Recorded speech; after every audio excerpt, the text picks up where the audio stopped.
Good afternoon, ladies and gentlemen. It is my great pleasure to welcome all of you to the third annual Trans-Pacific Dialogue. I'm particularly proud that the last year's special session on the future of Korea and Japan cooperation successfully heralded an epoch-making rapprochement between Korea and Japan, providing the basis for consolidated U.S.-Korea-Japan trilateral coalition. Based on such invaluable momentum, it is expected for this year's TPD to come up with specific action plan or detailed measures for both bilateral and trilateral cooperation among U.S., Korea, and Japan. First, on the bilateral issue between Korea and Japan, I think it's high time for us to probe the feasibility of a new economic community between Korea and Japan. Second, we needed to explore some new possible options for the enhanced trilateral coalition, especially against the tightening of North Korea, Russia, China axis. The trilateral coalition not only needs to cope with the conventional security threats, but also be thoroughly prepared against the serious impact of technological innovation on the geopolitics and geoeconomics. Without further ado, I would like to invite Chairman Choi Tae-won to the podium for his special remarks, especially focusing on new groundbreaking idea to upgrade or institutionalize economic solidarity between Korea and Japan. Let's welcome Chairman Choi.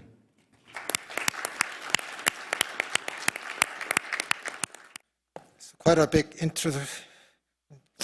introductions, and I don't know, it's a really big and good idea. I'm not 100% sure about it, but well, anyhow, it's a new idea, so I just shoot it. And well, before doing some things, and it is both honor and the pleasure to welcome you to the important session of the Trans-Pacific Dialogue. Since 2021, the TPD has evolved into a Track 1.5 platform to dedicate to addressing the global challenges. Some especially heartened by our success in continuing the discussion between Japan and Korea, and also including the US, and during the most challenging times.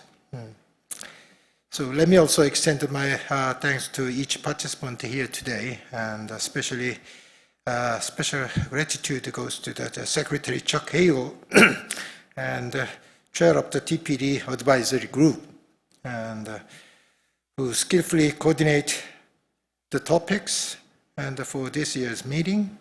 And let me also thank the Minister Morimoto and Minister Kim Sung-hwan and Dean Steinberg and Mr. Lon Crane and dear friend Dr.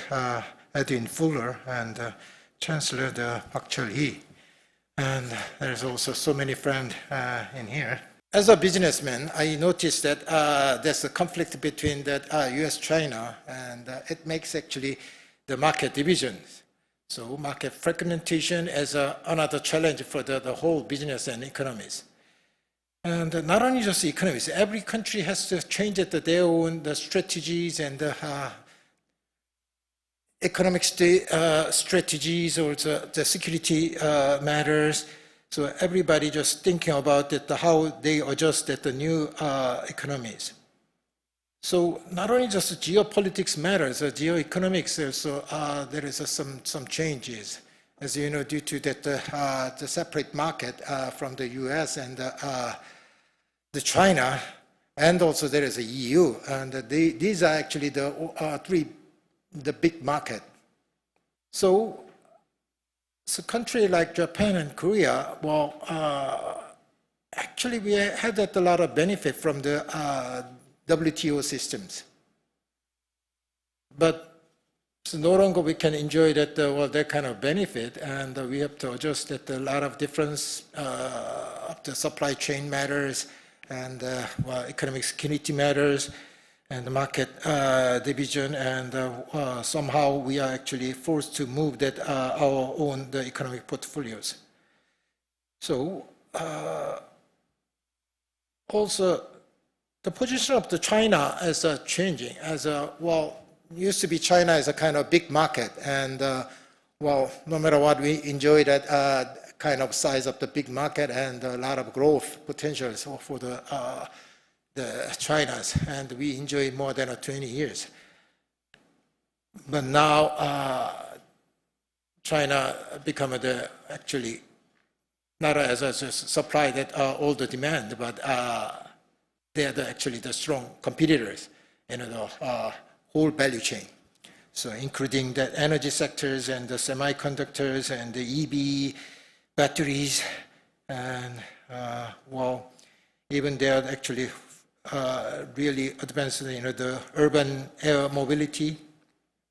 So a lot of the critical and emerging technologies such as AI and the robotics and the gene therapeutics, and well, you can just name it. And they also have the dominant in the old, so-called that the old economies like steels and the constructions, machineries, even agriculture. What type of path and we should take? So our first idea is economic collision between that the Japan and Korea. How can it be the solutions? But I mean that, well, it could be has a benefit to the U.S. allies. And the U.S. ally market, if it's a bigger market, and right now is a kind of too close the economy. And well, we had a long history as a kind of competitor. But now there is, well, the two market is not actually competitor. So we can be actually the rather complementary situations. So many ways, and the battery side and the supply chain and the semiconductor, we could be that there was some complementary for each other. So once we had as kind of single market, so a strong economic collision, then we can actually achieve a lot. And while situation is Korea and Japan, and we actually share that the same problem too. Like well, those two societies they are as an aging society. We don't have that much of the workforce, and we are shrinking populations. So that means that in the future, so the market will be shrink down. Also, we are suffer from the low growth rate right now. So potentially, well, we are actually low growth rate even compared to the U.S. or the China. So the main is that, well, 10 years from now, 20 years from now, so you see that we cannot maintain that even our position right now. So we might need that some other way to solve these problems, and that economic collision is one way. And the model I actually suppose is like a EU. So when EU start as a kind of one market, and first in the France and the German, they started with the economic collision at the model for the steel and the coal. So it's a kind of a small start, but while time goes by, and they actually made it a lot of progress, and then right now as the third biggest market in the world. So we might actually thinking about well, those kind of progress in the future.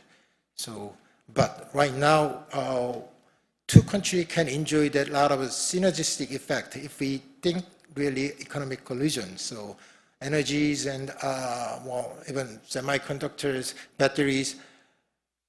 There are so many other things. Even well, some Japanese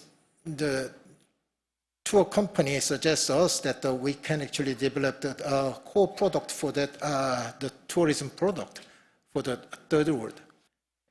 There potentially there is a lot of the synergy. I think that the synergy is that it's going to be big. So that actually helped us that the boost of our economies, and also it really can help that our sentiment of the people and our citizens can have that a lot of sentiment for the past and past historical matters. And if we had the bright futures, and if we had a lot of low-hanging fruit, and immediately, then we can change our own the sentiment too.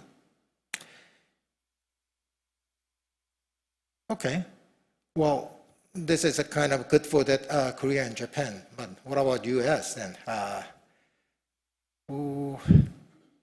I have to be very cautious about these things, but anyhow, that U.S. could have had a lot of benefit, and this is your ally, and that ally market is as a kind of big and just a kind of one market. Then we can actually a lot of things to cooperate with the U.S. and the U.S. policy is easily accepted this kind of big market.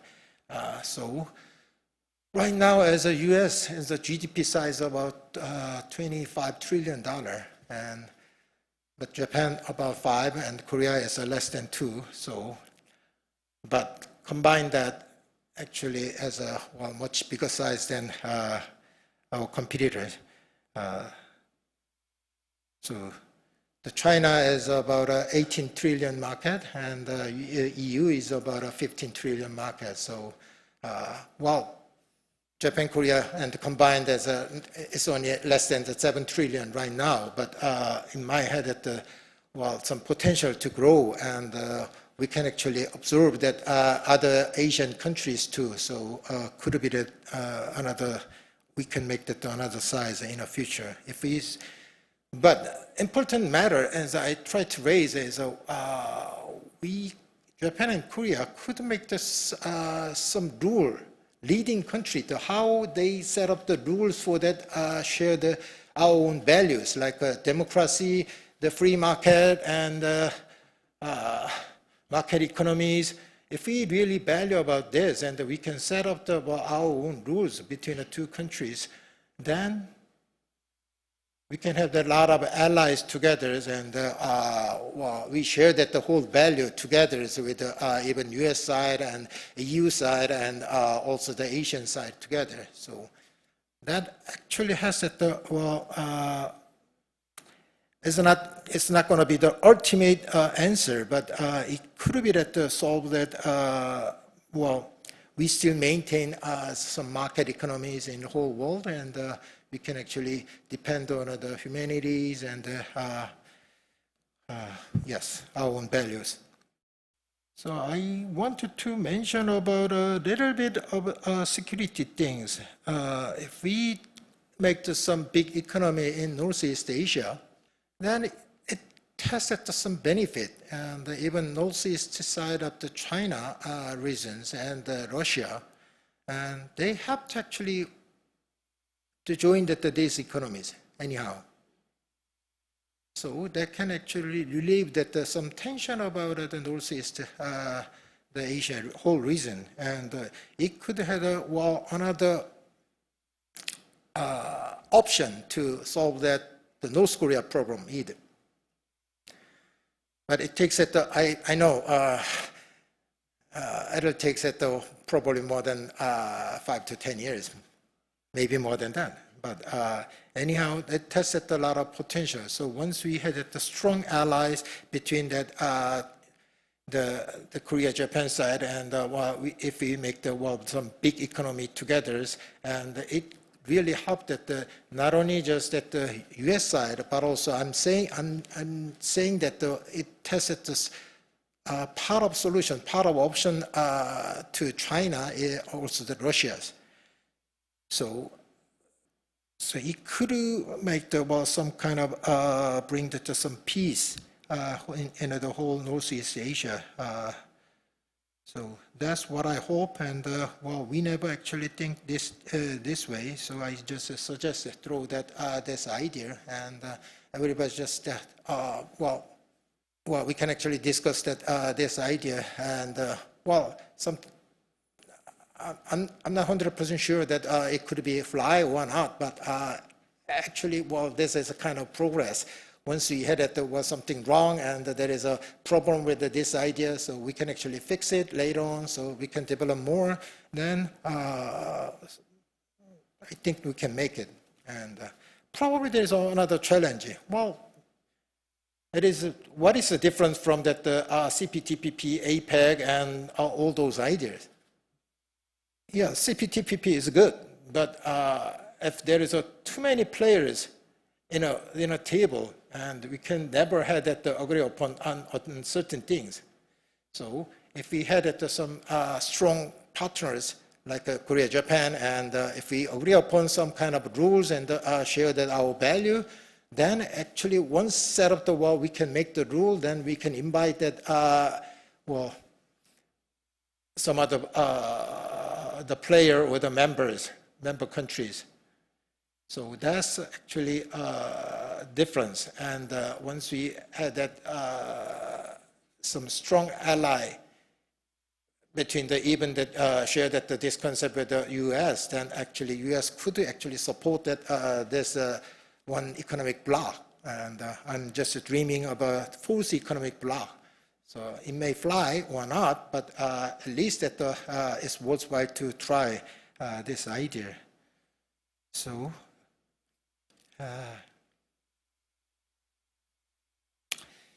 So one of the things I want to mention is, well, Japan and Korea, we don't have that much option left. So as I told you, this is kind of, well, shrink down society. So we need that some other way to think about, and we actually enjoy that past more than, well, 30, 40 years that using that the same strategy, and we make that a lot of product, and then we export, and that actually the boost of our economies, and that export model is not really working anymore. So one of the things I want to suggest is using our the product, and we can actually develop much more the solution approach. It's not only just selling that the sole product, but we have to actually bring that some more the solution type of approach, and the whole world is facing a lot of different type of problems, like well, energy transitions and climate change, so AI, and there is a lot of challenges. So what we think that we can actually develop also. We can use that not only just at make the solution by ourselves, and also we can actually bring that the U.S. partners, the U.S. economies together, and we can actually make that a much bigger solutions. And if we enjoy that that solution approach, and well, we can dominate as a one big the economic bloc. So that's kind of big picture I was thinking about, and in order to doing that, we need that some scale of the economies, also scope of economies, and it's two different things. And well, the scale of the economies, well, if you think about the mobility industry, then you need that much more the size, and the U.S. market is yes biggest market, but if we need that.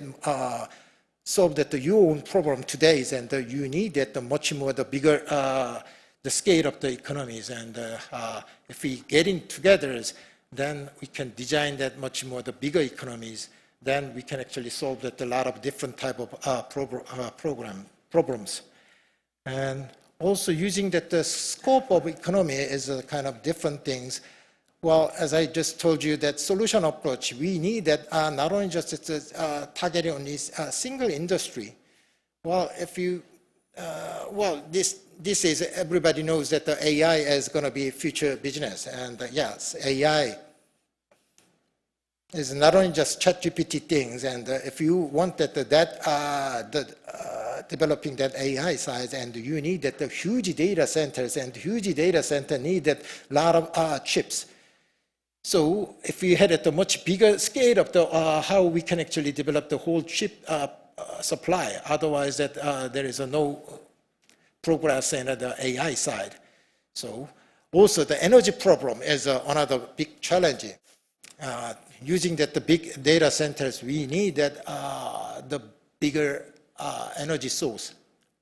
It's kind of a new energy source.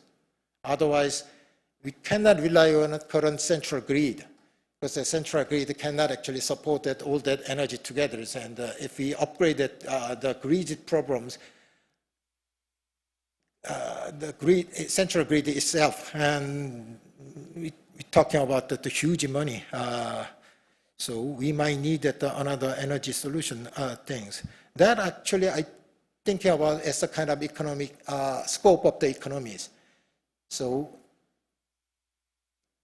once we had certain problems, certain challenges, and all different type of industry get together and find that solution together. And if we want to do it, and not only just by the US, and I think that trilateral collaboration is really helpful.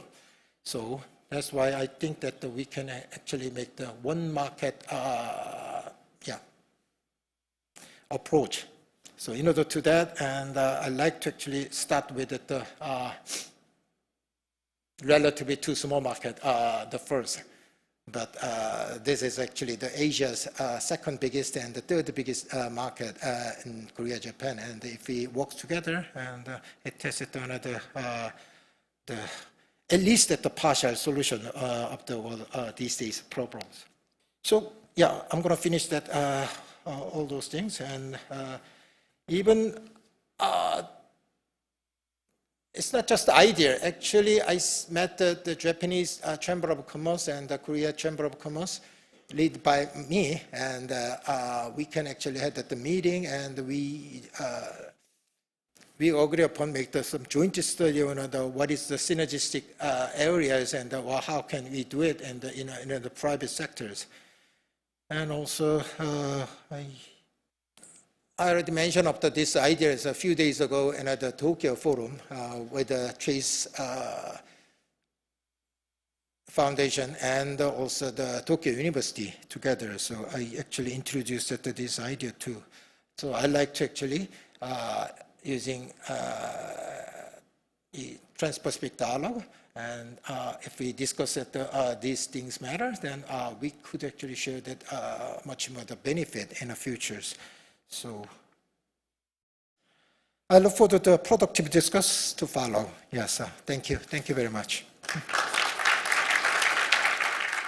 Thank you, Chairman Choi, for your comprehensive view on the future of bilateral economic reinforcements between Korea and Japan. This afternoon, we have 6 special remarks and 1 keynote speaker and 9 panelists. It is a giant panel. And I expect a very interactive discussion between and among the panel and all participants during the Q&A session. Now I'd like to invite Ambassador Cho Hyun-dong, the Korean ambassador to the United States, for his special remarks. Hey, thank you, Ambassador Park. Good afternoon. It's wonderful to see so many friends and familiar faces, including my Secretary Hagel and my former boss, Foreign Minister Kim Sung-hwan. Before I begin, I'd like to thank Chairman Choi and Choi Institute for organizing today's event and inviting me. This gathering is perfectly timed to look back and reflect on 2023 and anticipate what will unfold across the globe in 2024. This has been a particularly significant year for Korea-US alliance. Since the last TPD meeting, President Yoon visited the United States 4 times, including his historic state visit in April. He and President Biden have now met more than 8 times, and he also had 7 bilateral meetings with Prime Minister Kishida of Japan. These frequent engagements testify to President Yoon's commitment to creating even stronger ties among our indispensable partners. In the 7 months since I came as ambassador, I've been lucky to be part of this remarkable event. Looking back, the trilateral summit at Camp David in August stand out as one of the year's most striking moments. It marked the beginning of a new era of trilateral cooperation. President Yoon's comment after Camp David summit encapsulates why we are so eager for stronger cooperation. Recognizing the complex challenges modern democracies face in today's world, he said, I quote, "We gathered at Camp David with a sense of responsibility to turn this crisis into an opportunity," unquote. We all recognize that geopolitical risks and uncertainties continue to grow. They have rattled global norms and made us question what we thought we knew.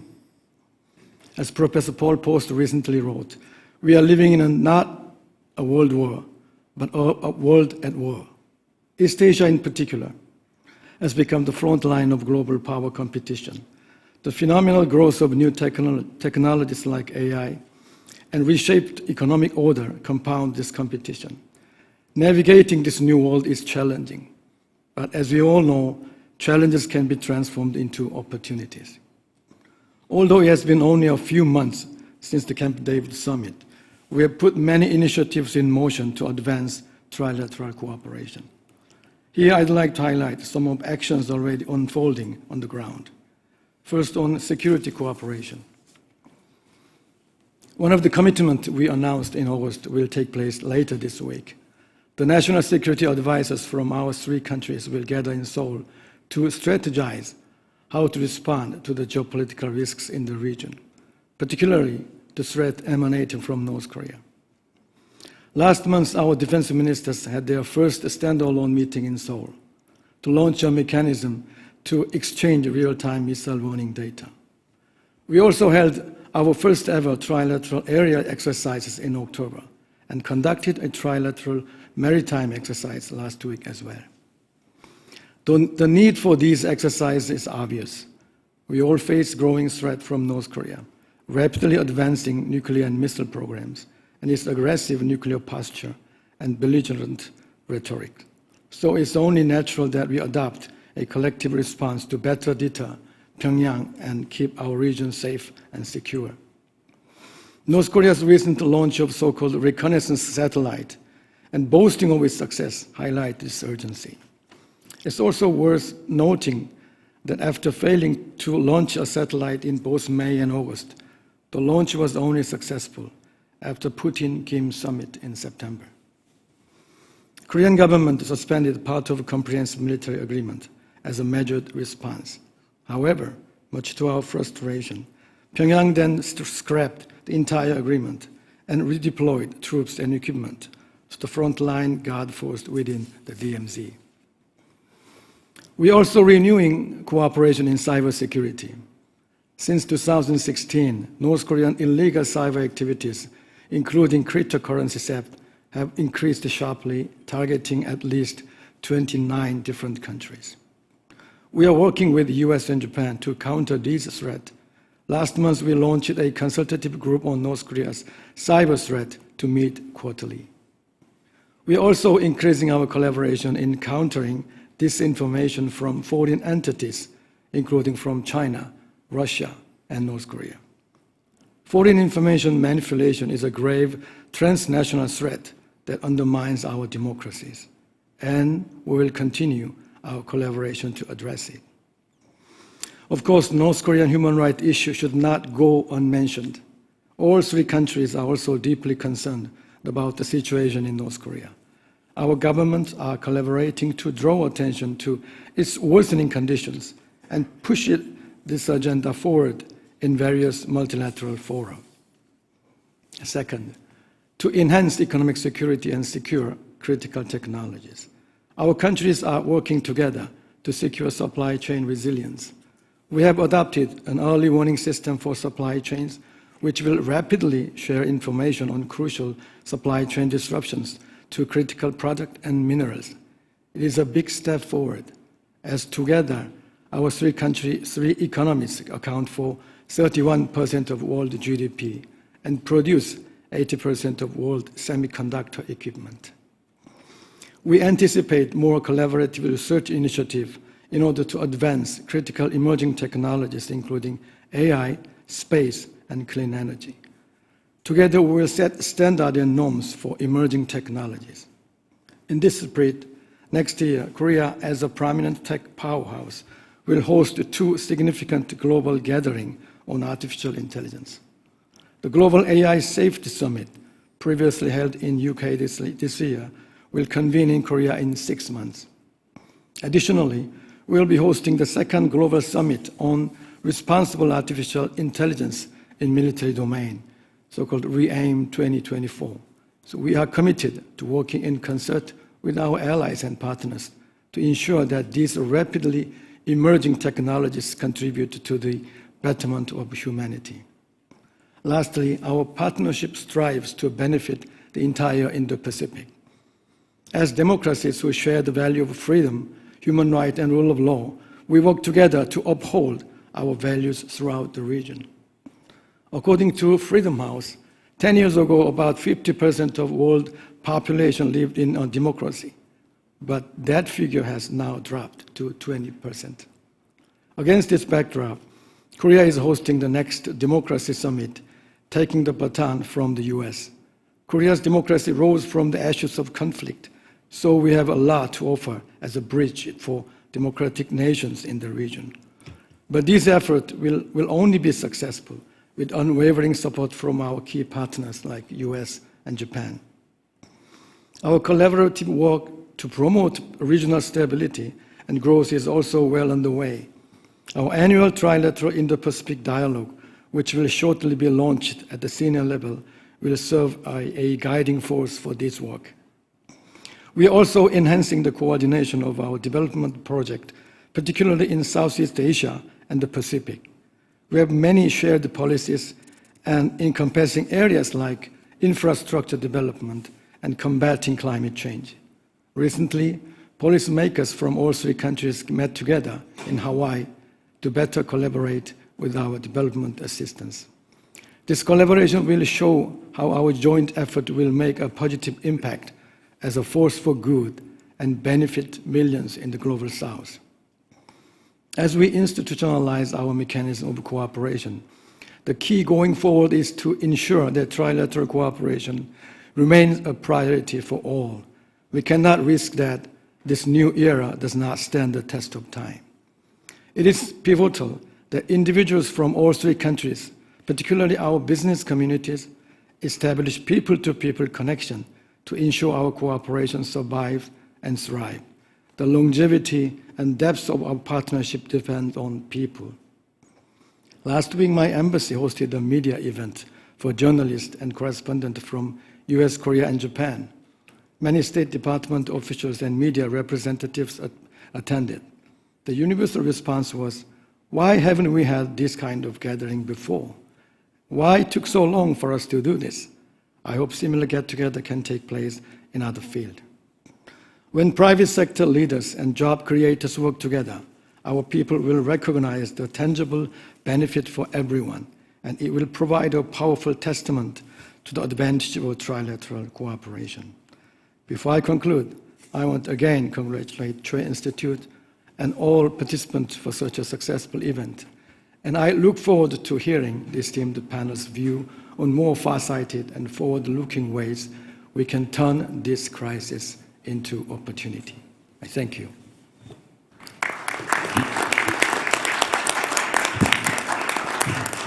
Thank you, Ambassador Cho. Now I'd like to invite Executive Advisors Morimoto Satoshi, former Japan Minister of Defense. Well, thank you, Chair. I am very pleased to be invited this very distinguished gathering today. It's a wonderful occasion to meet many old friends. I'm very honored to make short remarks on behalf of our members.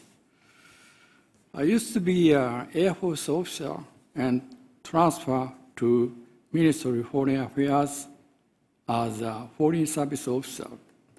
I have served the embassy here in the early 80s under the Reagan, first and second Reagan administration, and back to Tokyo as a security policy division chief.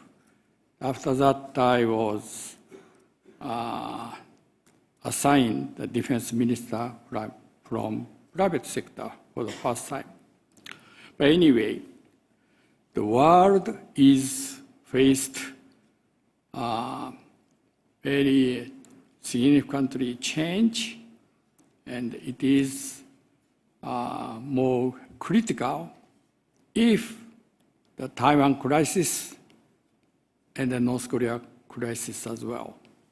But good story is Yoon administration of South Korea came to a dynamic change for not only US-Japan ROK relations, but also a drastic change of ROK policy status, including foreign policy, security policy, and defense policy as well. I personally hope this tendency will continue after the 3 years.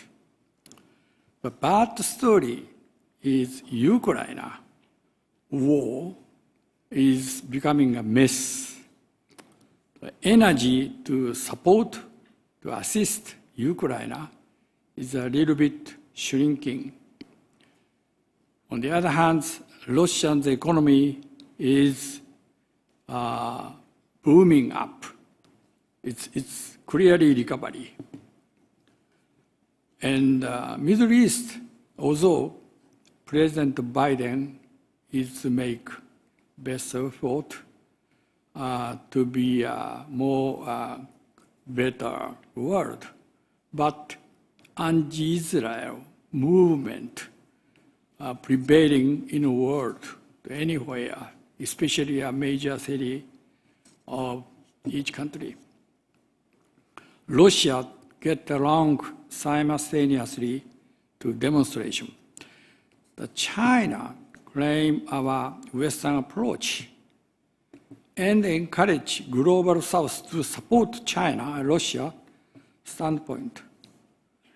They try to critical not only double standard and Western leadership, and also try to decouple the Western coalition and deny our claim, our rules of democracy and freedom, even the rule of law and the economic and finance system as well. But they have no idea, they have no concept how to make the better world. We should make very strong coalition among Western countries, especially a nation which can share the same values and rule of law. On the other hand, looking at Europe, from Africa, many refugees rush to Europe. Even the immigrant is moving. Therefore, most of our European countries now facing a very domestic security is getting worse. Even extremely light administration is coming up in some countries. I'm coming to listen to your view how to make our coalition stronger and to make our leadership, to make world community better. That is my idea. It's very short, but it is the essence of my thinking. Thanks so much. Thank you, Minister Morimoto. Now I'd like to invite President Fujisaki Ichiro, President of America-Japan Society and former Japanese ambassador to the United States. Thank you very much. I think this is a great initiative, and thank you very much, Chairman Choi and President Park, for having this meeting here. I think in view of what's happening in Ukraine and Gaza, it's very important that we should not let North Korea take advantage of this, and for that, trilateral relations, fortification is very important. From that, I'd like to say three things very quickly. One, on ROK-Japan economic relations, that, as Chairman Che said, it should be fortified. I totally agree with it. I'm not in government anymore, so this is my personal view, but I think this is very timely and opportune. 20 years ago, I was a chief negotiator for Japan ROK FTA negotiation. My counterpart on the Korean side was Mr. Kim Hyun-jong, and very frankly, we didn't make sufficient progress because our industry people were on offensive. They were saying that we should open up ROK. Our agriculture people were on defensive, and they couldn't open. And on Korean side, that was vice versa, very opposite in a way. Their industry was defensive and agriculture was offensive, and so we could make progress. But 20 years later, it's very different.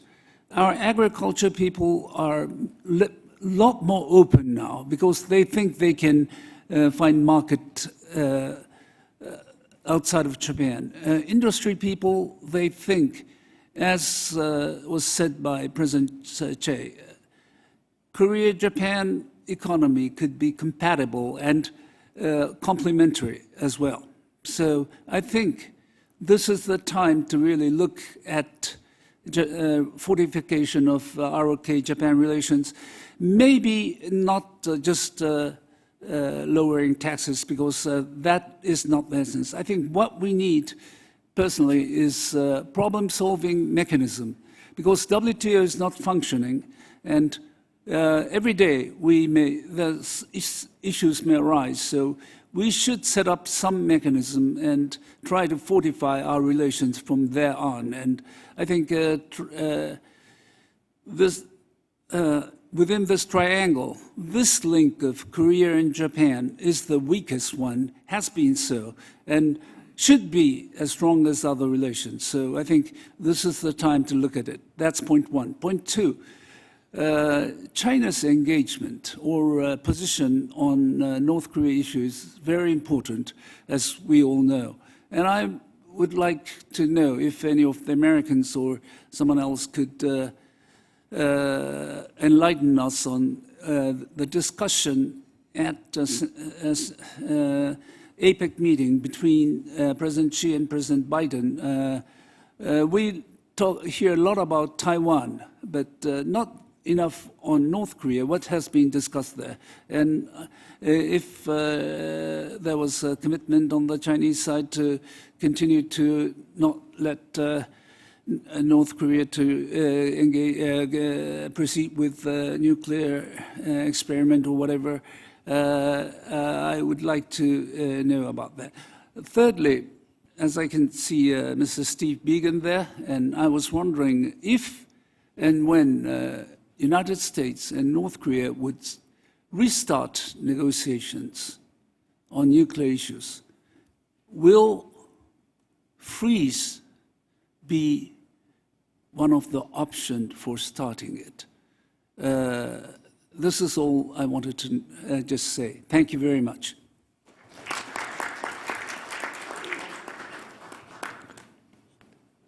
Let's welcome Ambassador Mark Lippert, former U.S. Ambassador to Korea. Ambassador, you have the floor. All right, thank you, Ambassador. Thanks, Chairman Che.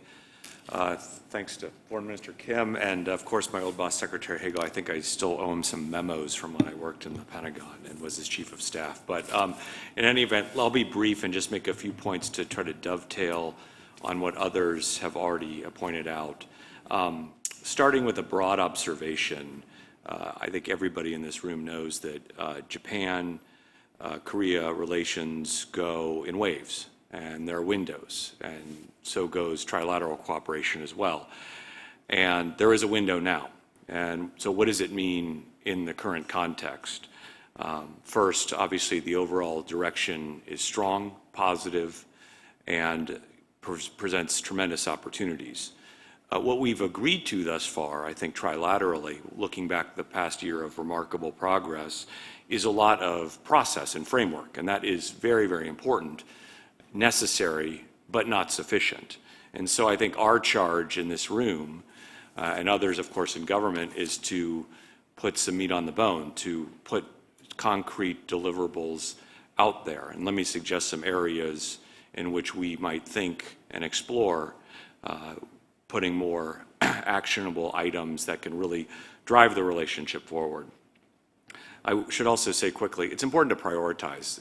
I think sometimes those in Tokyo and Seoul and Tokyo feel overwhelmed when American interlocutors show up time and time again and say, how about a trilateral this or a trilateral that, or it ends up being almost comical how much there is. So I think prioritization, that's also, I think, an important charge of this body and this conference. So first, let me just start quickly, and I'm stealing a lot of this from General Scaparrotti, who Secretary Hagel had the good foresight to appoint as USFK commander, but to deepen military cooperation, and especially in communications and structures. I think those are two areas that have been weak over time and really could benefit and become more lasting and durable. Also, I think to add to that list, procurement, posture, planning, and of course operations, some of these are ongoing and were referenced by Ambassador Cho pursuant to a very important Minister of Defense meeting recently.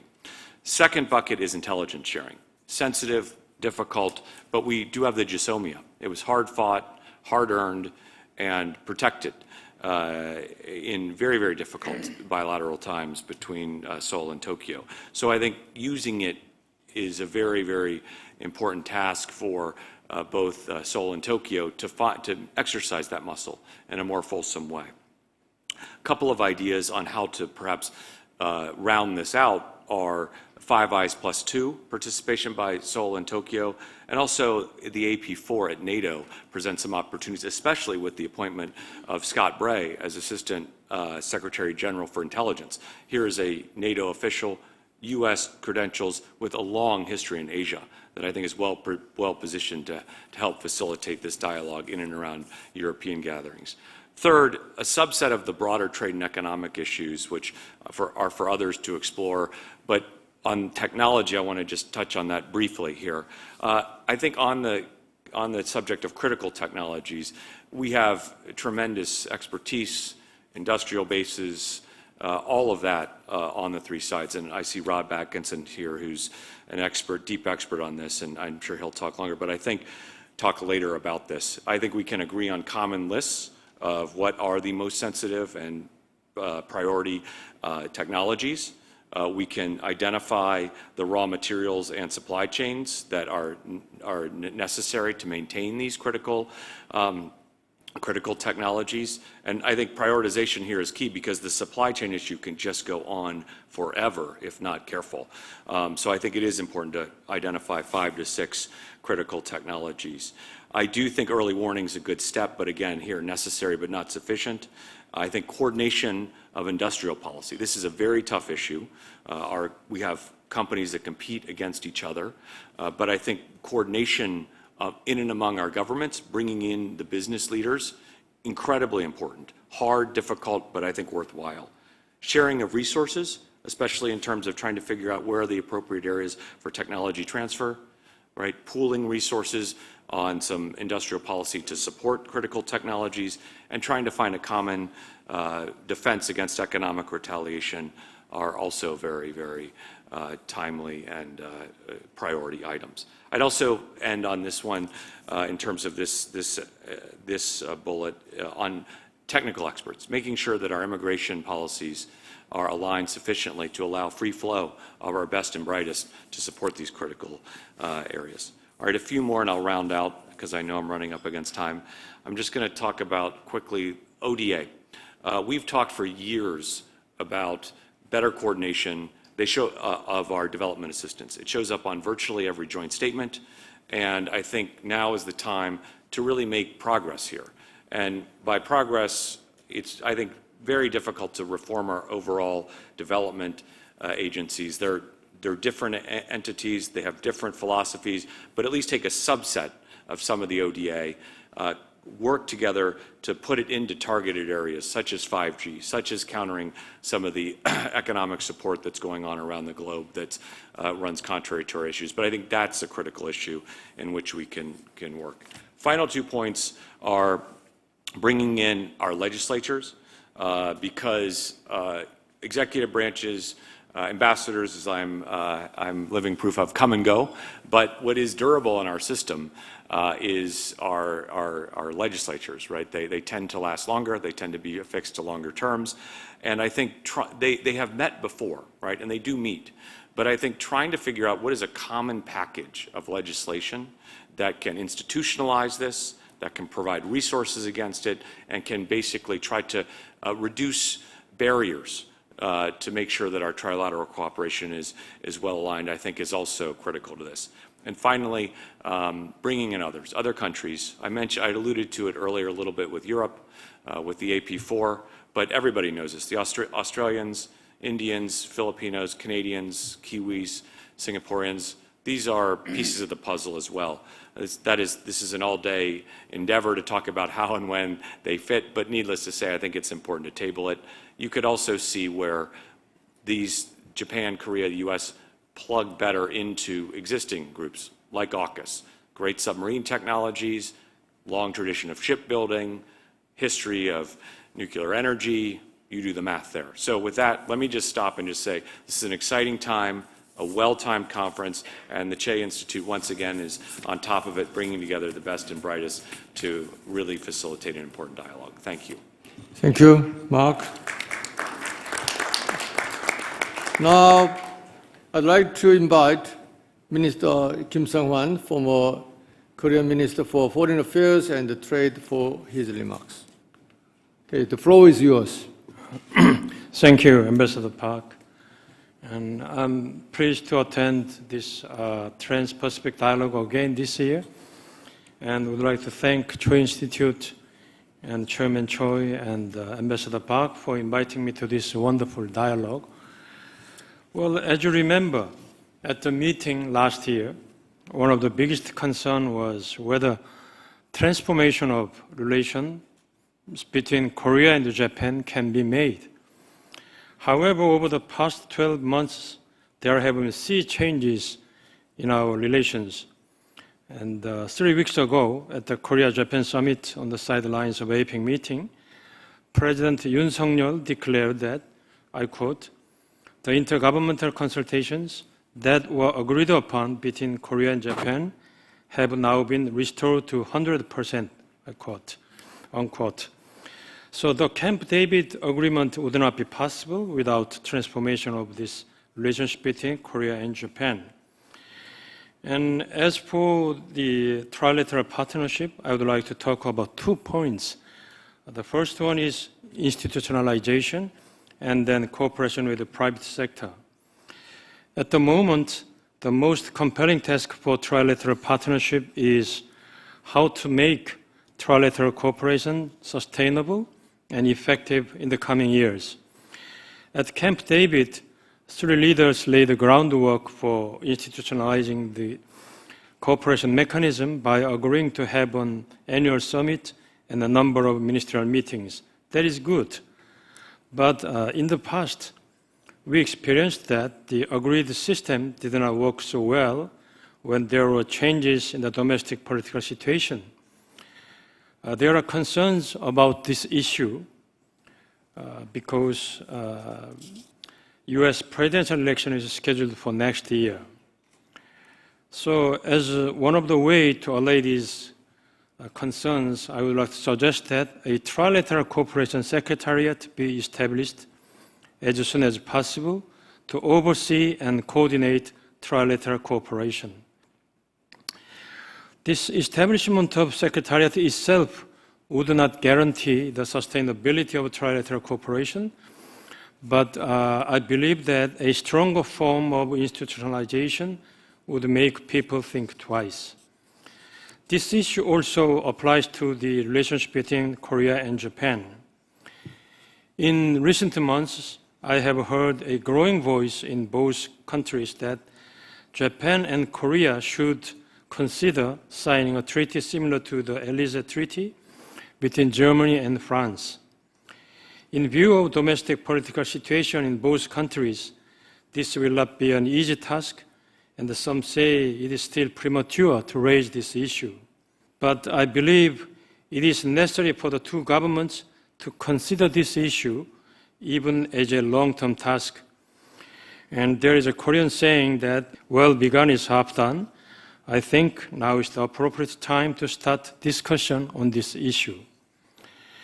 Now let me turn to the issue of cooperation with the private sector. As Camp David, three leaders also agreed to maintain cooperation in the economic security and technology spheres, including supply chain resilience on semiconductors and batteries. Usually, governments do not directly control most supply chains. The private sector plays a key role in this area. In most cases, issues in this area cannot be settled without cooperation from private sector. Despite the importance of this element, it seems to me that this issue was not properly addressed at Camp David. So even now, three governments should start discussion on the issue of making the mechanism to engage and coordinate cooperation with the private sector. Before I conclude my remarks, I want to briefly talk about trilateral cooperation between Korea, Japan, and China. Last week, foreign ministers of three countries agreed to have trilateral summit early next year.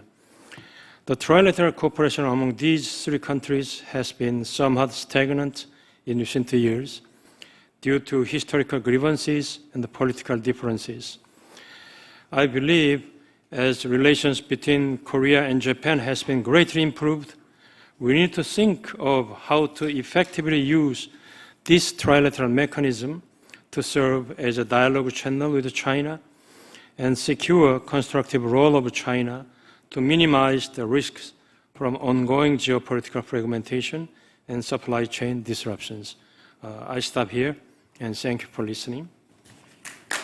Thank you, Minister Kim. Now I'd like to welcome Mr. Koichi Ai, the Deputy Chief of Mission in the Embassy of Japan in the United States.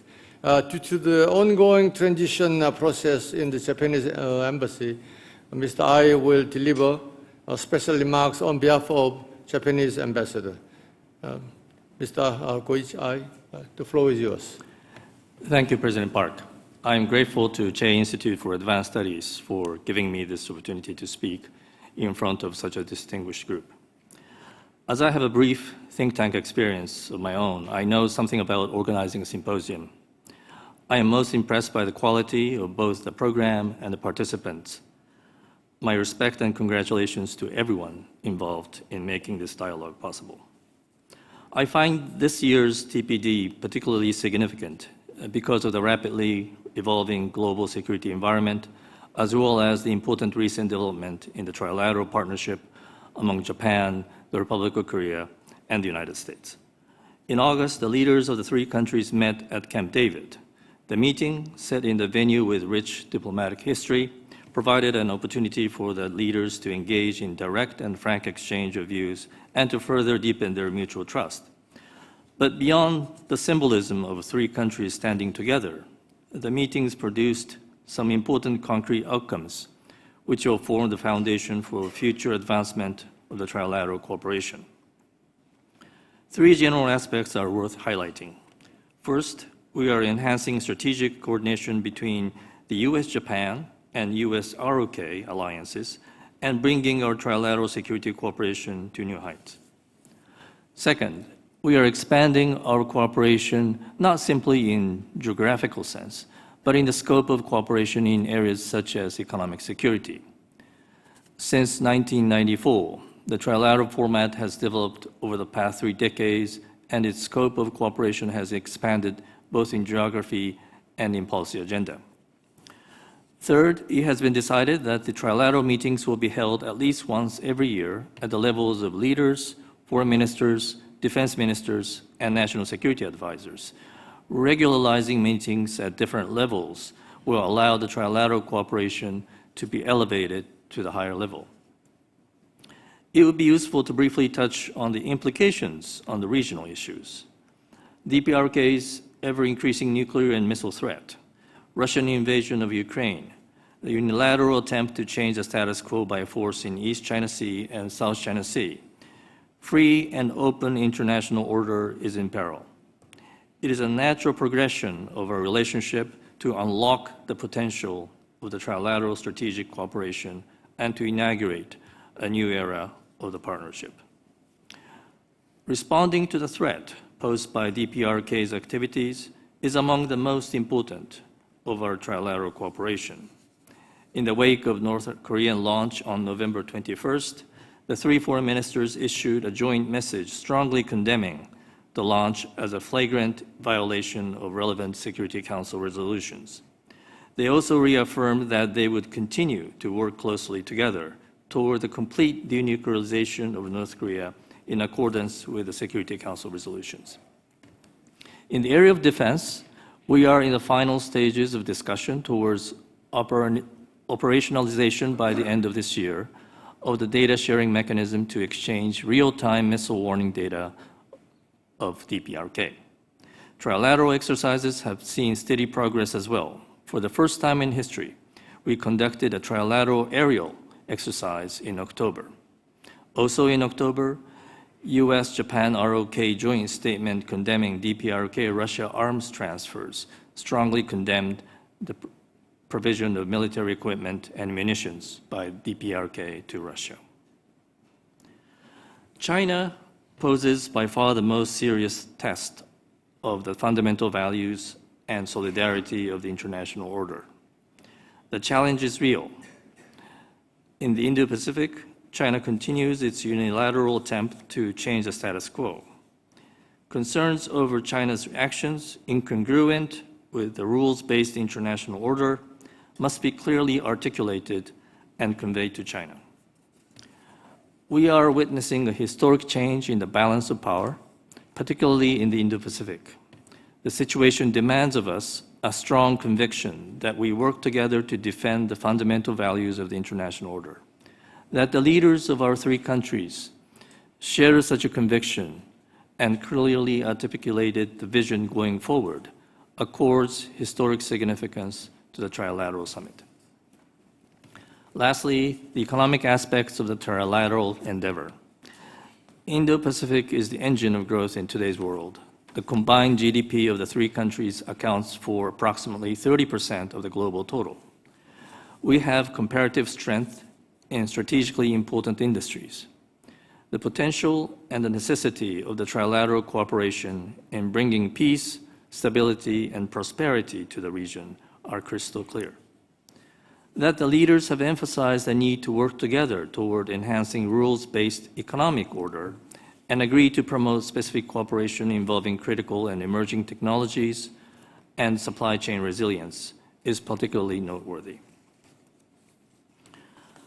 I trust our relationship, the 3 of us, is maturing to the point where we believe beyond doubt in our individual strength and collective potentials.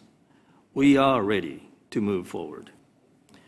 Our leaders have demonstrated their wisdom and courage in showing to the world a vision of our common future. How can each one of us be a part of the continuing efforts toward achieving that vision? That is the question now, and that is why this dialogue is so meaningful. Thank you. Thank you.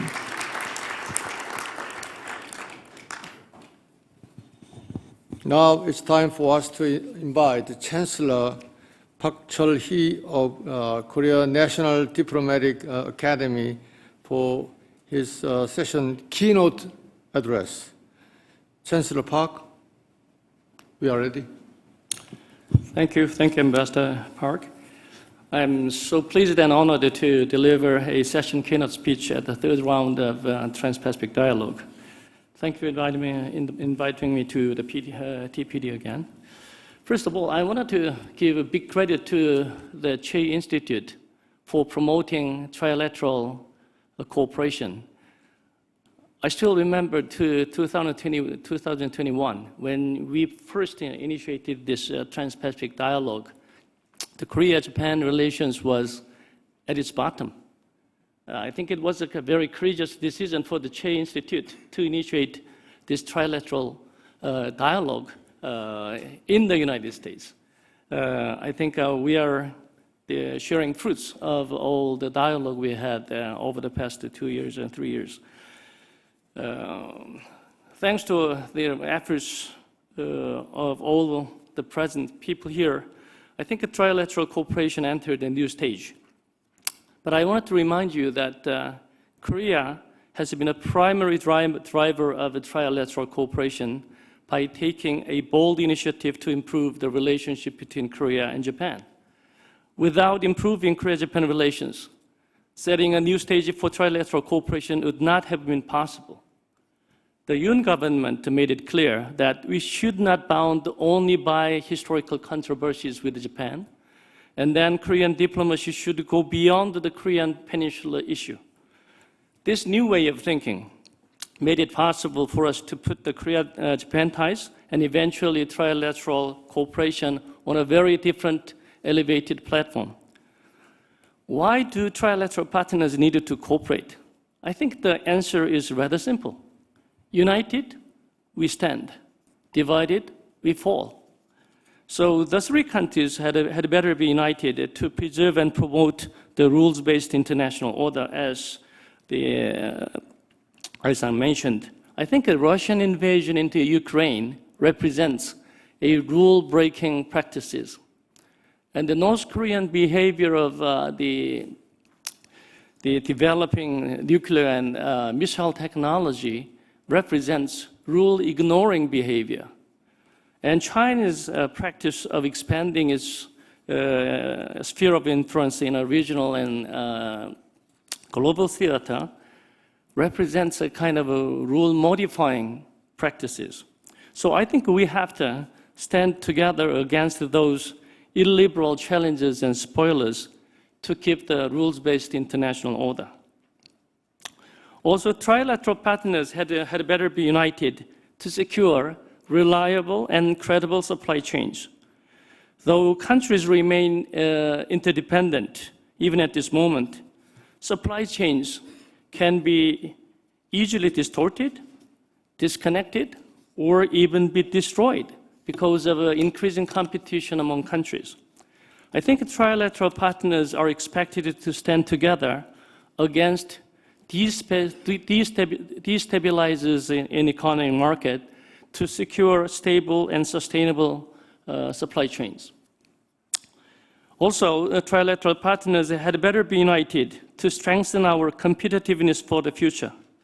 Science and technology would be the foundation of a future competitiveness. Innovation is a key to success. However, one can hardly monopolize scientific and technological innovation. If you wanted to delay the catch-up by potential competitors or to widen the gap between competitors and us, I think we are expected to take a joint initiative to stand together against competitors.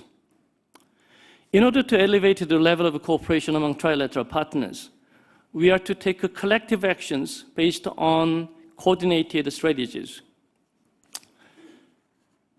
I firmly believe that security cooperation is unshakable foundation of trilateral partnership, and that's the starting point of trilateral cooperation. The core element of security cooperation among trilateral partners should be to keep the United States engaged in the region. And I think Korea and Japan are willing to support the United States as an ally. Considering increasing threats, nuclear threats from North Korea, making extended deterrence offered by the United States credible and reliable makes more importance and makes sense. to cope with the nuclear and missile threats posed by North Korea. Real-time information sharing, joint military exercise, and policy coordination must be steadily advanced. In the area of economy, how to make trilateral partners more competitive, resilient, and prosperous is the shared goal among us. In order to accomplish common prosperity, a few things should be accomplished jointly. First, under the banner of small yard and high fence, we have to protect the critical technologies, critical minerals, critical parts, critical materials together. Second, next generation cutting-edge technologies and industries, including biochemicals, batteries, high-end semiconductors, quantum computing, AI, and etc., had to be jointly developed and advanced. Third, if trilateral partners are intimidated by external powers, we should collectively act together against the tactic of weaponizing interdependence. Fourth, trilateral partners should jointly devise new rules related to newly emerging technologies and business areas, including digital trade, cybersecurity, and disinformation, AI regulations, and use of deep sea and space. Also, I want to emphasize that another area of wider trilateral cooperation would be embracing the so-called Global South. Earning hearts and minds of the Global South is critically important in a world of strategic competition. On the basis of coordination, trilateral partners can invest in food security, health service, infrastructure development, capacity building, government empowerment, and the digitalization of trade. But still, the remaining daunting challenge in front of us is how we can keep this going and make it sustainable. First of all, we should not lose the current momentum. The three countries should do our best to maximize the speed, magnitude, and intensity of cooperation when we still have tailwinds. We should not remain complacent about what has been already achieved. We have to commit ourselves to give tangible and substantial benefits to the people, as Ambassador Lippert mentioned. Second, institutionalizing the mode of trilateral cooperation is critically important. Constituting multiple layers of high-level strategic dialogue is very important, and I think a candidate formula represents that spirit.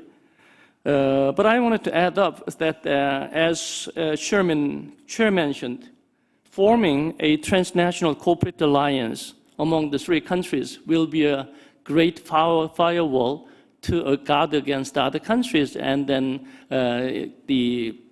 increase our prosperity altogether. And thirdly, and finally, I think that densely weaving the network of public diplomacy is critically indispensable. We have to take multiple rounds of trust-building campaigns targeting not only the executive branch, but the legislative branch, think tanks, business community, and then ordinary mass. I think the Trans-Pacific Dialogue exactly serves this purpose. So once again, I'd like to express my heartfelt appreciation to the Che Institute for providing us with a very invaluable venue to make us much closer. Thank you for your attention. Thank you.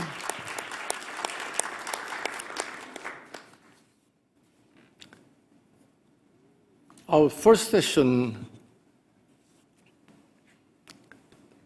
there are a full house of the top-notch panelists for this session, including several very passionate Japanese scholars participating through Zoom now at 5 a.m. in local time. The first speakers, Kathleen Stevens, followed by Ambassador Joseph Yoon and Professor Nakabayashi Mieko, and then Fukugawa Yukiko, and President John Hamney, and Dan Poneman, and Sugiyama Shinsuke-san, now Victor Cha, and Mr. Yum Young-suk. So unfortunately, we are almost 20 minutes behind the schedule. So I strongly recommend, please make some succinct presentation within 3 minutes. Otherwise, we may lose very invaluable interactive discussion, which is a great pride of our system. Okay, so Kathleen, you have the floor. Thank you, Ambassador Pak. I will try to be very succinct. I'm grateful to be here. If I talk about maybe the forest rather than the trees, if this is a great forest, I am really struck by the whole tenor of this conversation today. So I endorse everything that's been said. I reflect on the fact that this kind of conversation would have been unthinkable even a year ago. And I really compliment the efforts of everyone around the table, and especially the Che Institute, Chairman Che, others who have been such leaders on this. It's a big deal, but we can't take it for granted, that being this kind of this rapprochement between Seoul and Tokyo and what it offers us in the United States and as a trilateral grouping to work together for our shared values and issues. Okay, so really quick, a couple of observations. One, I was really struck by Chairman Che and others emphasizing the importance of how the bilateral relationship between Seoul and Tokyo is changing. I think we in the U.S., we're thinking of it so much trilaterally. It's important to look at it through the bilateral lens, the challenges there, as well as the multilateral. And I was also struck by the bringing into the EU into how we think about the changing architecture of this world we're in now.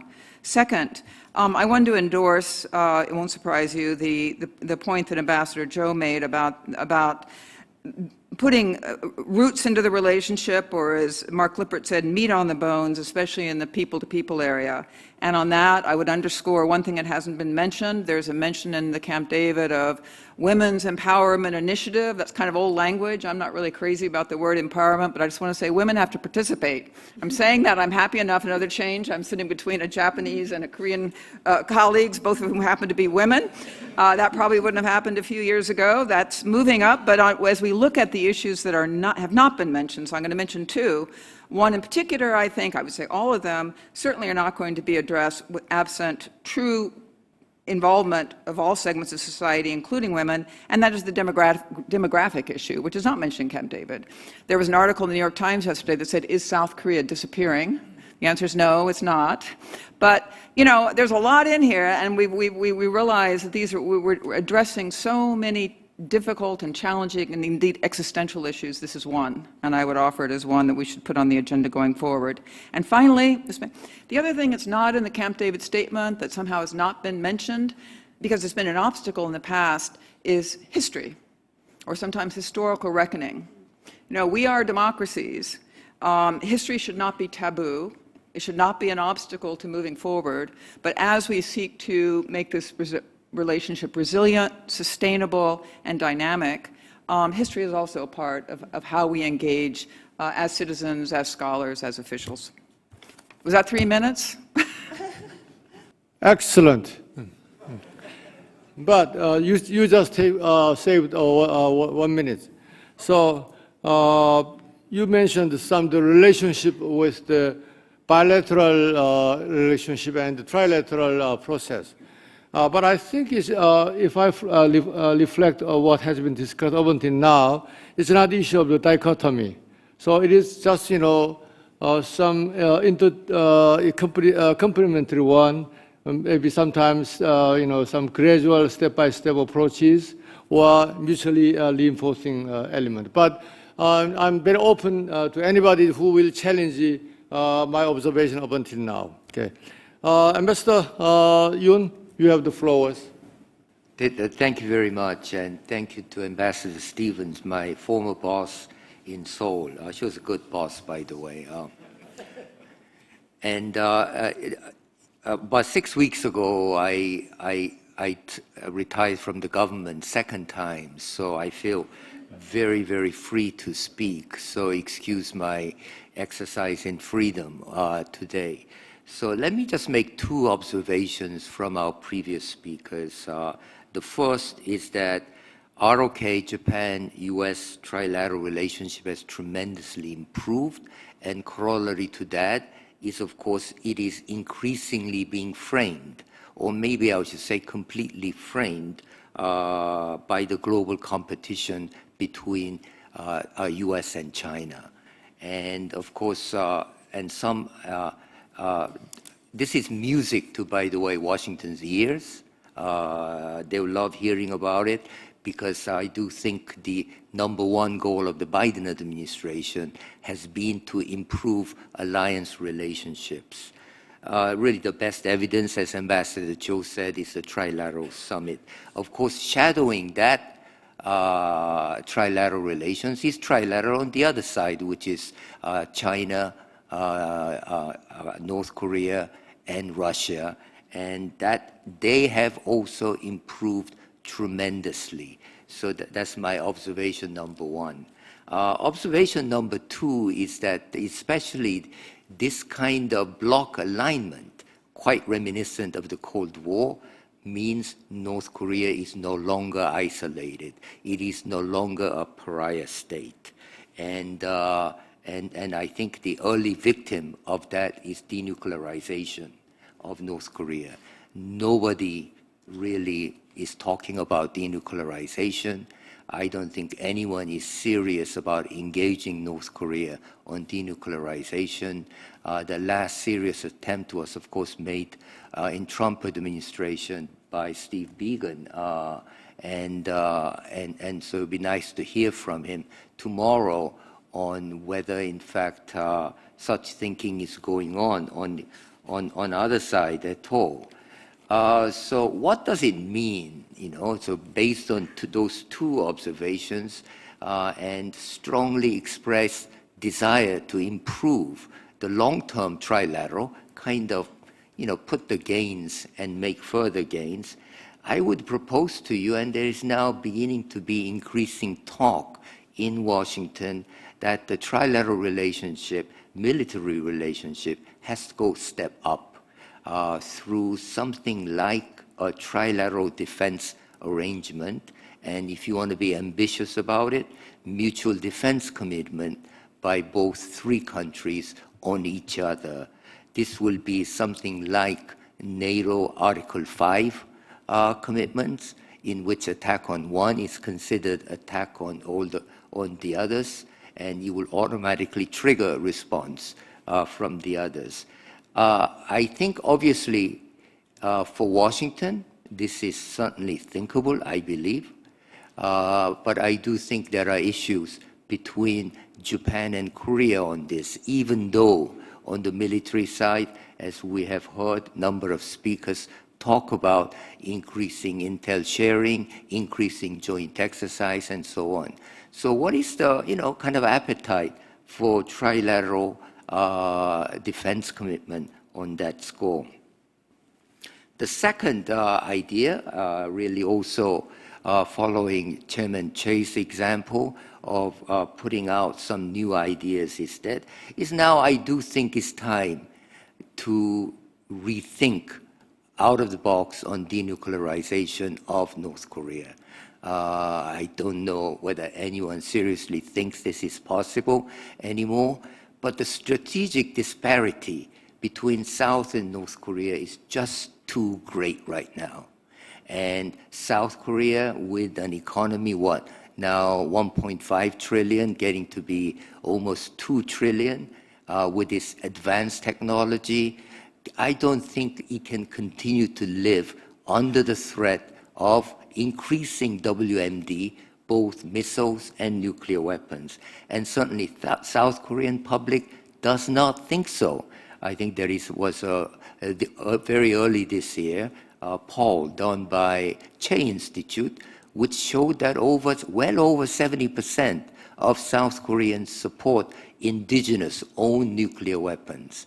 And the Trilateral Summit in April made a good go of it, creating so-called nuclear consultative group, but that's not going to be enough. And it's not going to quieten voices in South Korea wanting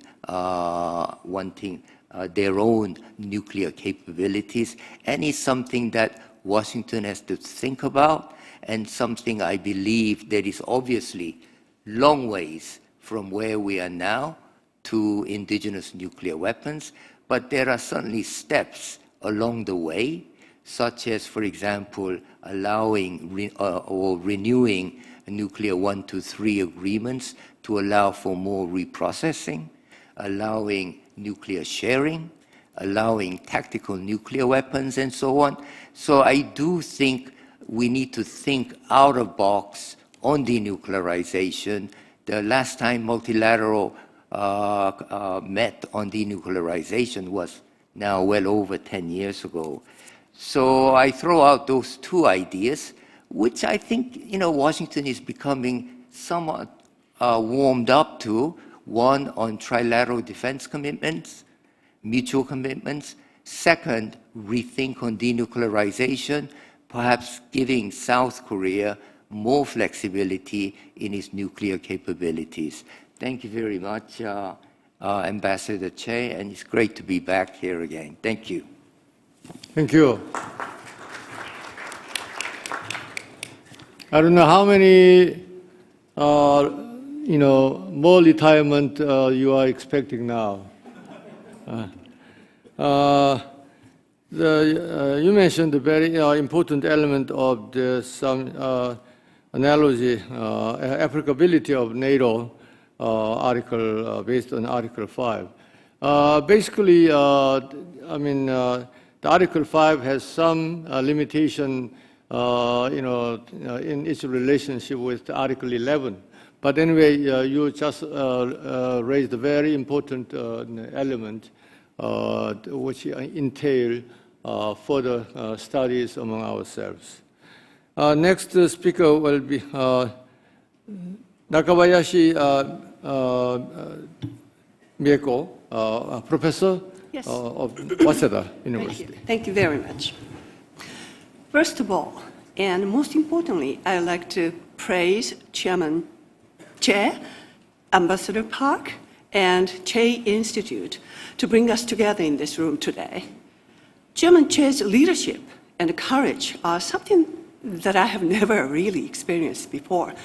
And the theme of this Trans-Pacific dialogue has become more important than ever as we witness the rapid development of the world affairs today. I believe that even the historic Camp David summit was directly and or indirectly affected by the discussions of this TPD that inaugurated in 2021, and the tireless efforts by Chairman Che and Che Institute to enhance the trilateral relationship. This year, we just heard Chairman Che's remarkable, constructive, and ambitious statement regarding the way to enhance our economic relationship by seeking synergy among us and establishing rules to serve better in this modern age. Symbolically, but as a related matter to economic relationship, for example, Japan and ROK signed a new bilateral currency swap agreement last Friday on December 4th. Under the agreement, each country will provide funds up to $10 billion to the other in the event of shortage of foreign currencies during a financial crisis. The agreement took effect on the same day. It took 9 years to revive the agreement, but the revival certainly symbolized that an enhanced relationship of ROK and Japan can make things possible. As many speakers already mentioned, the Camp David Summit was a great historic event. In order for us to materialize the spirit of Camp David, we must work together more and even more closely. National security is, of course, one of the most important elements. However, at the same time, we might have to pay more attention to our economic relations because we are all democratic countries and elections matter. Next year, we might face big political difficulties in all three countries. Next April, ROK will have nationwide election. The US will have the presidential election, and Japan will have LDP, the ruling party's presidential election, in September. But a snap election may occur earlier. Our important relationship and the current progress should not be altered because of the outcomes of elections. We need to make it structurally more stable toward the future. Therefore, today's Chairman Chair's remarks on the economy is very vital and appropriate, I think. I look forward to working with you all in this regard in my capacity as a university professor, former Diet member, former US Senate Budget Committee staff of 10 years, and a person frequently appearing in Japanese mass media these days. Thank you so much. Thank you very much. Thank you.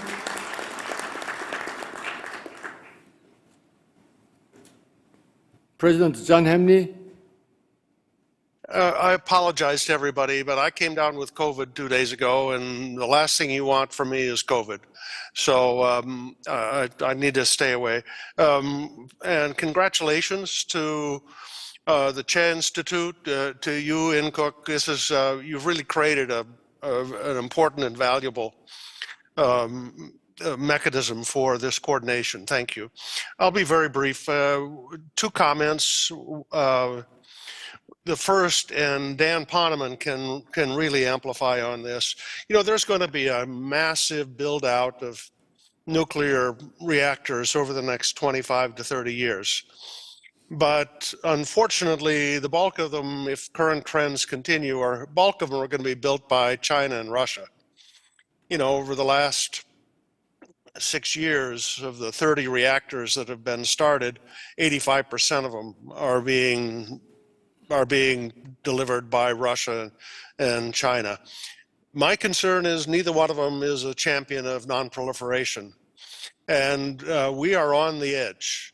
Each of the 3 of us, Japan, Korea, United States, each of us comes a bit wounded on the nuclear front right now. But if we were to pull ourselves together in a meaningful way, I think we could recapture that market and preserve the non-proliferation agenda, and we certainly need to do that. Dan, I'm going to let you take the larger role in explaining this. The second issue, and this is very complicated, very difficult. It is an American issue, but it involves all 3 of us.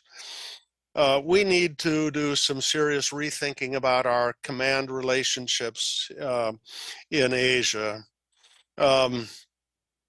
USFK is strong, USFJ is weak, and the Pacific Command is far away and preoccupied with the Paul Mill dimensions of working things out in the South China Sea and with India. In any event, the era of hub and spoke is over. We now have to do serious alignment in our command and control structure if we're going to be able to operationally prepare for what could be the fight in both the Korean Peninsula and in the Taiwan Straits. Right now, that's a fault line. And if we don't get the command and control structure redesigned, a fault line would turn into a fracture line. So we have a limited amount of time. We've got several years we could do that because I think China is preoccupied by internal problems. But we now have to take advantage of that time to seriously redo the way we approach the command and control for East Asia. Okay, let me stop there. you for your invaluable suggestion. President Dan Poneman. Thank you very much for inviting me, and congratulations and thanks to Chairman Che Dae-Wan, Che Institute, you, President Park Geun-guk. I agree with Chancellor Park that your decision in 2021 to launch this dialogue has been vindicated by subsequent events. I remember just 1 year ago today, Ambassador Cho Tae-yong and Ambassador Tomita Koji made comments that were very uplifting and I think gave a lot of us hope. John Hamre has set this up so well, I'm going to stay within my 3 minutes. I'm going to shift from just talking about the reactors, and of course John's absolutely right. The order book that Russia has for nuclear reactors around the world is $130 billion, and after Westinghouse finished the 4 reactors in China, the U.S. order book is 0. And all the nonproliferation influence goes right out the window when you don't have nuclear exports. As Ernie Moniz would say, no exports, no influence. The problem is, and people don't realize it to the same degree, the fuel situation is, if anything, worse. In the years of complacency, when the United States went from first to last place in uranium enrichment, Russia basically completely replaced the United States. Russia now accounts for 45% of global enrichment capacity. Add the 10% or so that China has, over half of the world's enrichment capacity comes from those countries, which means leverage and means the least favorable nonproliferation standards. And there's no quick solution. It's much harder to replace nuclear fuel than oil or gas. And if you look at global supply of enrichment without Russia is 33 million separative work units, or SWU for you nonproliferation experts, and global demand is 48 million SWU. 15 million SWU difference is equal to 100% of U.S. demand, and add the 10 million SWU from Europe, we got a problem, a big problem. What can we do about it? Fortunately, I won't go into it because I don't have time, but almost every joint statement, bilateral and trilateral, since the historic rapprochement between Tokyo and Seoul has referenced supply chains, and in addition, at the G7 ministerial in Sapporo in April, they specifically called out nuclear, civil, nuclear fuel cooperation to reduce dependence on Russia. So did the Camp David statement among the 3 presidents. And just 2 days ago at COP28, they called for $4.2 billion of public money to be invested to trigger private investment. How do we get this thing going? Well, I'm about to graduate from my job and join Joseph Yun as a retiree, but about a month ago in Piketon, Ohio, we launched the first new U.S.-owned, U.S. technology enrichment plant since 1954. It is a huge facility the size of the Pentagon. We've got 16 machines. We've got room for thousands. This is a perfect candidate for the practical cooperation. Chairman Che and others, Mark Lippert among them, have called for practical cooperation. You could make a common investment in this, and to be clear, we're not talking about huge sums from our treaty allies because of all the concerns people have about foreign investment in U.S. strategic technologies from CFIUS and so forth. But if you're talking about a facility that's going to cost several billions of dollars, you now have in the U.S. Congress $2.4 billion that's been appropriated by the House of Representatives. You have a presidential supplemental request for $2.2 billion for enrichment. And if you take that, leverage private capital, and bring in a few $100 million from our treaty allies, you've got a trilateral, practical, non-proliferation favorable initiative that can both help wean the world off of really dangerous dependence on Russian enrichment, and potentially now, because people are moving away from Russia, Chinese enrichment, which is going to move in if we're not careful. It's also going to help fuel the advanced reactors, and I know SK Group has a very important investment in TerraPower. They're going to need high-assay, low-enriched uranium. Our company actually produces the only HALEU outside of Russia. And finally, it will provide the kind of non-proliferation standards that countries like Korea and Japan and United States are uniquely able to provide, and at the same time displace what I think is a really unacceptable national security threat we all face in just basically ceding this critical technology to Russia and China. The last thing I'll say is, if you talk to people in the U.S. Senate, and by the way, the Senate voted 96-3 in favor of a Nuclear Fuel Security Act, which is hard to imagine on any topic. And the reason why is not because of climate change, although some of us may believe in that, but it's because they realize that this creates an unacceptable dependence on our foreign adversaries, and this is a great opportunity to help redress that. Thank you. I made inadvertent, skip of Professor Fukugawa Yukiko. Thank you very much, first of all, for having me here. And of course, it's my great pleasure. And I would like to extend my congratulations to 2023 TPD under the strong leadership by Chairman Choi Tae-won and the great organization by Mr. Park In-keuk. I'm an economist by training, and I would like to mention only about two things. Since the economic security has been focused, we've been very much discussing about the Japan-Korea economic relationship, but sometimes there's great differences. Why? Because Korean industries is led basically by very large firms, and especially in manufacturing, hardware manufacturing, as well as in export. But we are the rather opposite.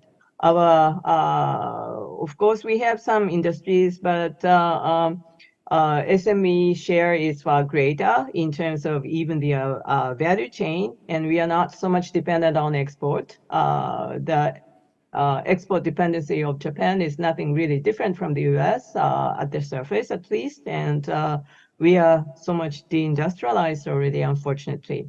So we cannot really perfectly coordinate, and that means in other sense, we have some great complementarity between each other. And another things I would like to emphasize here is the more kind of law politics and geo-economic cooperations, including some social innovation. We both need a kind of social solidarity between the two society because we are under the democracy. And social things is quite important for getting the sympathy each other. Now the birth rate is dropping nearly the half of Japan. That is striking. And also Korea is the only OECD member whom 40% of the aged peoples are suffering from poverty. So that means both rapidly aging society has to spend more on social security in the future, and that is a kind of constraint over the hardware security issues. So in order to conquer these problems, we have to boost the social innovation through many different things like digital transformation, or even if we have certain cooperation for digital transformation, we need cooperations for kind of chip, even like a legacy semiconductor, optical semiconductors, or whatever.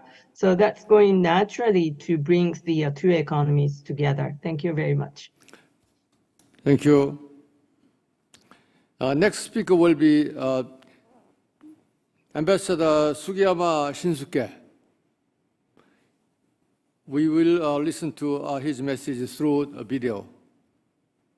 Good morning. I feel slightly daunted to give these remarks through video at the outset of this beautiful place Alabama Result seminar among us three. We all know that summit meeting successfully produced the documents entitled Camp David Spirit, Camp David Principles, and some paper concerning a further consultation mechanism. Of course, the three documents really, in a very good manner, elaborated how much we have achieved and how much we're going to just try to achieve in furtherance of trilateral cooperations in all areas, not only in dealing with the DPRK North Korea, in dealing with others, but the regional security and regional politics and regional diplomacy is something to deal with the China, ASEAN, or Indo-Pacific region or something, and then not only limited to these areas, but going further beyond. But I try to put an emphasis upon one subject matter following up the excellent remarks being given by Chairman Choi Tae-won. we do believe that we are wanting to put an emphasis upon more business-oriented, more economic field, more trade and investment, and furtherance of some cooperation in dealing with the climate change or AI or something in these fields, other than military, defense, and political diplomacy. One thing which I come to in my mind is, you see, both Republican Korea and Japan really something in short of the natural resources. So, and then indeed, Japan and the Republic of Korea are energy-intensive economies, lacking natural resources, as I said. Therefore, something like the renewable energy transition or energy security, these are vital topics for both countries being presumably collaborated and being supported by the United States of America. These areas are not only something which I would like to table at the outset of this discussion, but more, as I said, business-oriented or project-oriented, and something in cooperation among private sectors and being supported by each three governments.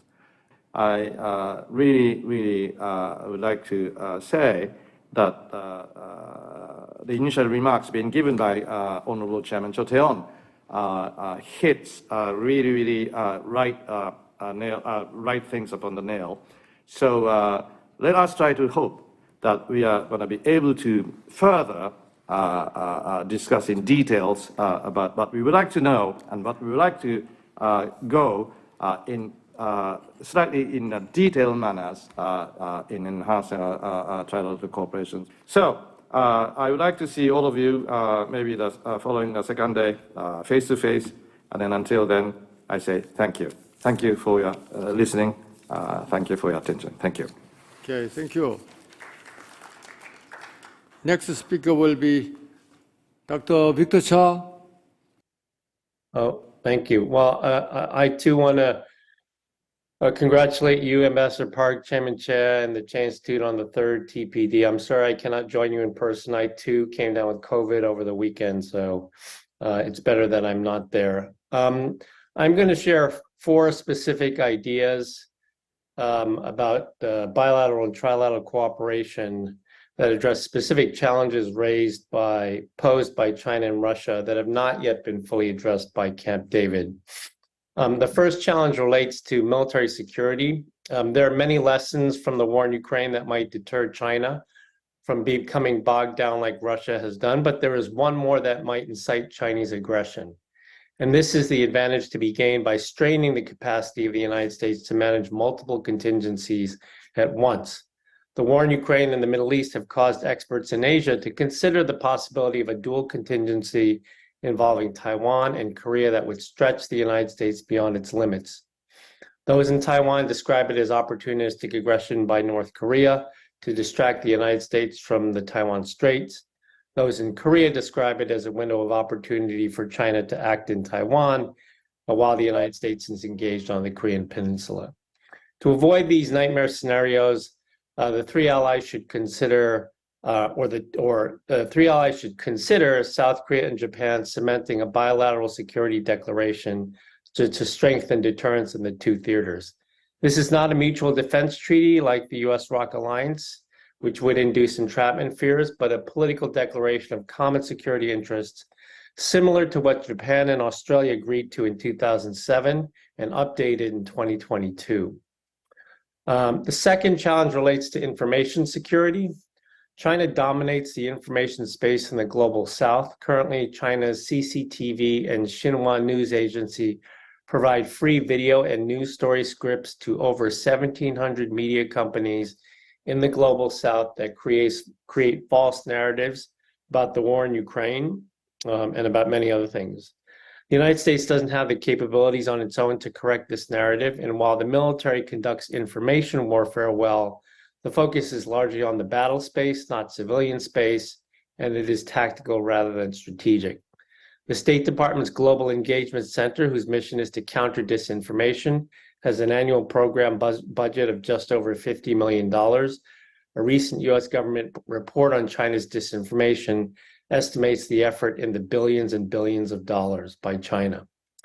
The United States and its allies should come up with an operational plan to combat Chinese and Russian disinformation. American, Korean, and Japanese news agencies like AP, Yonhap, and Gigi Press could provide content that would offset China's disinformation. The third challenge relates to economic security. Over the past 15 years, China has weaponized economic interdependence and used economic coercion against over 18 countries and over 250 companies. This has created a lack of trust in the global trading order, a culture of self-censorship among countries and companies on everything from Xinjiang to Taiwan. China's economic coercion is a serious threat to the liberal international order, as any entity that trades with China will be afraid to cross swords with it. This coercion, along with the disinformation I mentioned a minute ago, constitutes the foundation upon which an illiberal order could be built. Right now, the U.S. response with its allies has been to focus on securing supply chains, which is good, but it must focus more on deterring Chinese economic coercion.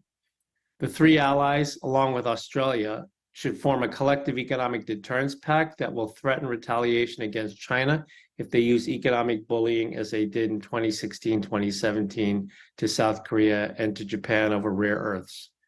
Together, the three allies trade in over 200 items that China is highly dependent on, including luxury goods, construction materials, as well as precursors for solar panels and batteries. This gives them leverage to stop future economic coercion by China. Finally, the United States should lead an international rethinking of the institutions of global governance. China and Russia's obstinance in the UN has effectively emasculated the Security Council's role. This body cannot even act on violation of standing UNSCRs by rogue actors, even though Beijing and Moscow previously supported these resolutions. Increasingly, global governance will shift to organizations of like-minded partners like the NATO plus AP4. In this regard, the Biden administration should consider revising the Group of Seven and expanding its membership to a G7 plus to include like-minded actors like Australia and South Korea, among others. While this body could not pass binding resolutions like the UN Security Council, it could serve as an arena for making consensus statements about illegitimate behavior, as well as impose sanctions through coordinated policy among its members. Thank you very much. Thank you. President of SK Research Institute, Dr. Yum Young-sop, you have the floor. Thank you for having me here. In today's discussion, I think we heard many voices on the need to explore a way toward economic coalition between Korea and Japan.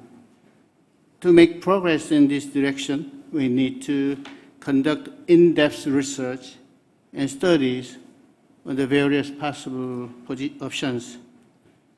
Based on this understanding, I suggest that the Che Institute initiate a year-long study group led by experts, scholars, and practitioners to dive into the details of these particular options so that we could have the initial report during the next year's TPD. My words to be short. Thank you. As a privilege of the host, I want to extend 10 more minutes because we don't have any chance for us to have some, interactive discussion among ourselves.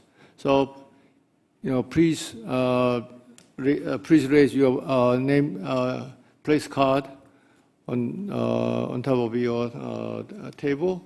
If anybody's who have so many questions and comment, but as I told you, please try to make it as succinct as possible. Okay, now I see. Okay, Chairman Atkinson, you have the floor. Yeah, thank you so much. So I really thought this was a great conversation, in particular what Chairman Che said. And I think he made a very important point that not all industries are equal. At the end of the day, it really doesn't matter whether our nations have free trade in rice or free trade in T-shirts. What matters is do we have free trade and a completely integrated trilateral economies in advanced industries. That's what really matters, because that's where the competition is, and that's where global scale matters.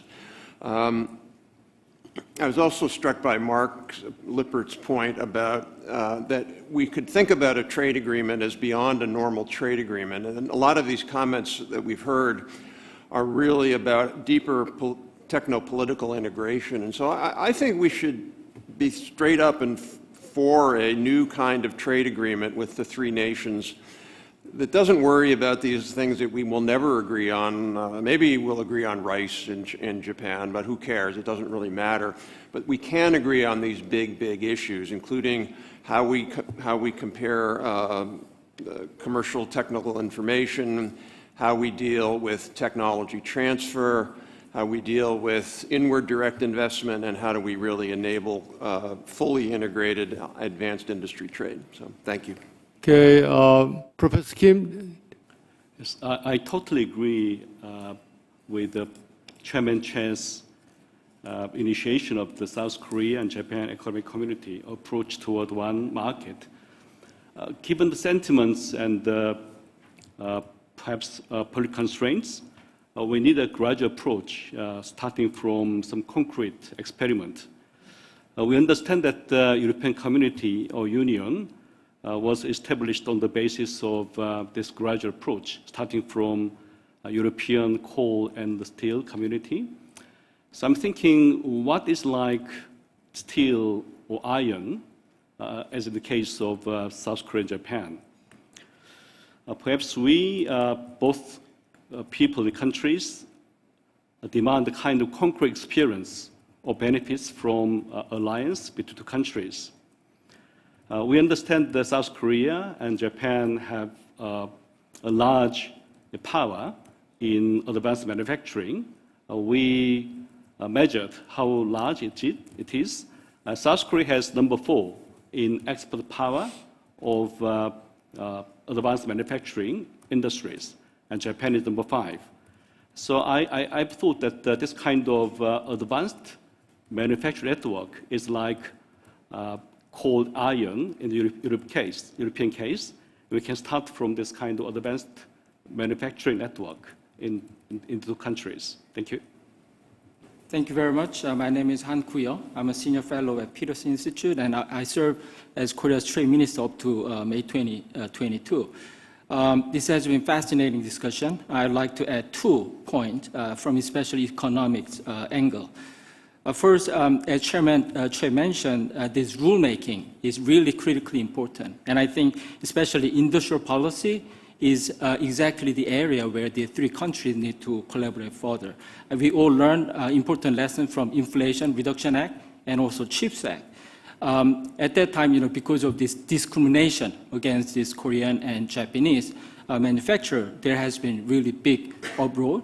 But the fast forward 1 year, it turns out that Korean and also Japanese companies were number 1 and number 3 in terms of all the foreign investment into the United States because of IRA, respectively 20 billion and 9 billion US dollar. So I think the US thought leaders need to recognize that this collaboration with Korea and Japan are indispensable in formulating new supply chain in the US, in the EV, batteries, and semiconductor, etc. So at that time, Korea and Japan, we responded, on its own, without any coordination. And now we are still, facing this ongoing, this set of regulation on, for example, foreign, the entity of concern, etc. So we really need to think about how to coordinate better among these 3 countries. Before everything is made up and then made public, how can we make sure that prior to that formal decision, how can we coordinate better. That's my first the comment. Second, I think we also need to think about the broader architecture of this trade in Asia Pacific. Now, CPTPP, RCEP, IPEF, which was concluded, the recent the weeks. But I think in that sense, I think Japan's leadership has been really impressive. I mean, when the Trump kind of withdraw U.S. from TPP, Japan really stepped up. And now Korea is missing in CPTPP. So I think Korea and Japan really need to think, I mean, whether it really strategically makes sense for Korea to be outside CPTPP when China keep on knocking on door to enter into CPTPP. Lastly, IPEF. After this IPEF was concluded in San Francisco, President Trump, he also announced that once he gets elected, he will tear apart this IPEF. But I think IPEF is different from CPTPP. And as Japan step up during this TPP, I think Korea and Japan, now this time, these two countries together can step up in this IPEF if U.S., the lead IPEF. Because we believe that in the IPEF, there are still valid, kind of useful, the platform of supply chain and decarbonization. Thank you. Professor Lee. Yes, thank you very much for such a great interventions. I will be short also on mentioning the industrial policy and econ side of trilateral cooperation.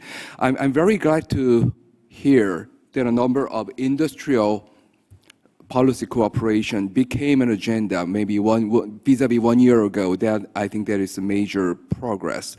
But still we have to keep in mind that the industrial policies are still largely protected areas. And in essence, this is very nationalistic. So once we can move ahead in this kind of industrial policy cooperation, then that will be the great step to interlock trilateral cooperation. But it certainly needs not just economic sectors cooperation, but it's an advanced level the agenda and certainly political, pretty strong political momentum should be guaranteed to support this kind of the cooperation.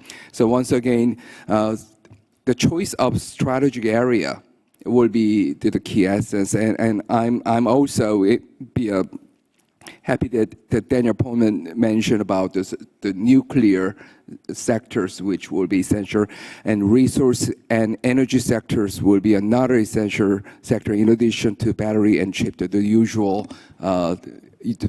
agenda we've been discussing. So we need to be selective.